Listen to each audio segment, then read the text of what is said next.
Disclaimer. इस लेख व वीडियो में निहित किसी भी जानकारी सामग्री गणना की सटीकता या विश्वसनीयता की गारंटी नहीं है। विभिन्न माध्यमों, ज्योतिषियों, पंचांग प्रवचनों, मान्यताओं, धर्म ग्रंथों से संग्रहित कर ये जानकारियां आप तक पहुंचाई जाती हैं। हमारा उद्देश्य महज सूचना पहुंचाना है। इसके उपयोगकर्ता इसे महज सूचना समझकर ही लें। इसके अतिरिक्त इसके किसी भी उपयोग की जिम्मेदारी स्वयं उपयोगकर्ता की ही रहेगी। धन्यवाद। कैसे बने भगवान विष्णु तिरुपति बालाजी? एक बार समस्त देवताओं ने मिलकर एक यज्ञ करने का निश्चय किया। यज्ञ की तैयारी पूर्ण हो गई। तभी वेद ने एक प्रश्न किया तो एक व्यवहारिक समस्या आ खड़ी हुई। ऋषिमुनियों द्वारा किए जाने वाले यज्ञ की भविष्य तो देवगण ग्रहण करते थे, लेकिन देवों द्वारा किए गए यज्ञ की पहली आहुति किसकी होगी, यानी सर्वश्रेष्ठ देव का निर्धारण जरूरी था, जो फिर अन्य सभी देवों को यज्ञ भाग प्रदान करे। ब्रह्मा, विष्णु, महेश परम आत्मा हैं। इनमें से श्रेष्ठ कौन है, इसका निर्णय आखिर हो तो कैसे? भृगु ने इसका दायित्व संभाला। वह देवों की परीक्षा लेने चले। ऋषियों से विदा लेकर वह सर्वप्रथम अपने पिता ब्रह्मदेव के पास पहुंचे।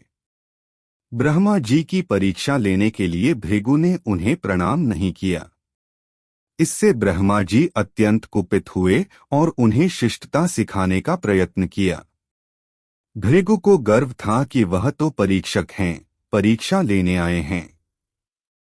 पिता पुत्र का आज क्या रिश्ता? भृगु ने ब्रह्मा देव से अशिष्टता कर दी।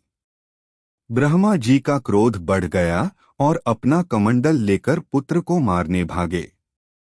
भृगु किसी तरह वहां से जान बचाकर भाग चले आए।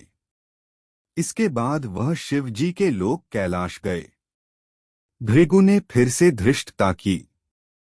बिना कोई सूचना का शिष्टाचार दिखाए या शिव गणों से आज्ञा लिए सीधे वहां पहुंच गए, जहां शिव जी माता पार्वती के साथ विश्राम कर रहे थे। आए तो आए, साथ ही अशिष्टता का आचरण भी किया। शिव जी शांत रहे, पर भृगु न समझे। शिव जी को क्रोध आया तो उन्होंने अपना त्रिशूल उठाया। भृगु वहां से भागे। अंत में वह भगवान विष्णु के पास क्षीर सागर पहुंचे। श्री हरि शेष शैया पर लेटे निद्रा में थे और देवी लक्ष्मी उनके चरण दबा रही थीं। महर्षि भृगु 2 स्थानों से अपमानित करके भगाए गए थे। उनका मन बहुत दुखी था। विष्णु जी को सोता देख उन्हें न जाने क्या हो गया और उन्होंने विष्णु जी को जगाने के लिए उनकी छाती पर एक लात जमा दी। विष्णु जी जाग उठे और भृगु से बोले, हे ब्राह्मण देवता, मेरी छाती वज्र समान कठोर है और आपका शरीर तप के कारण दुर्बल है, कहीं आपके पैर में चोट तो नहीं आई? आपने मुझे सावधान करके कृपा की है। आपका चरण चिन्ह मेरे वक्ष पर सदा अंकित रहेगा। भृगु को बड़ा आश्चर्य हुआ।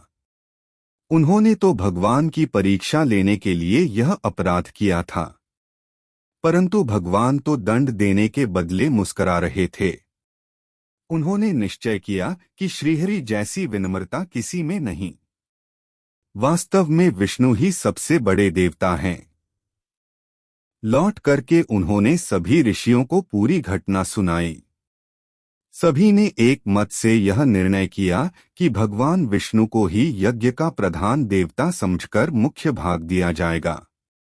लेकिन लक्ष्मी जी ने भृगु को अपने पति की छाती पर लात मारते देखा तो उन्हें बड़ा क्रोध आया, परंतु उन्हें इस बात पर क्षोभ था कि श्रीहरि ने उद्दंड को दंड देने के स्थान पर उसके चरण पकड़ लिए और उल्टे क्षमा मांगने लगे। क्रोध से तमतमाई महालक्ष्मी को लगा कि वह जिस पति को संसार का सबसे शक्तिशाली समझती है, वह तो निर्बल हैं।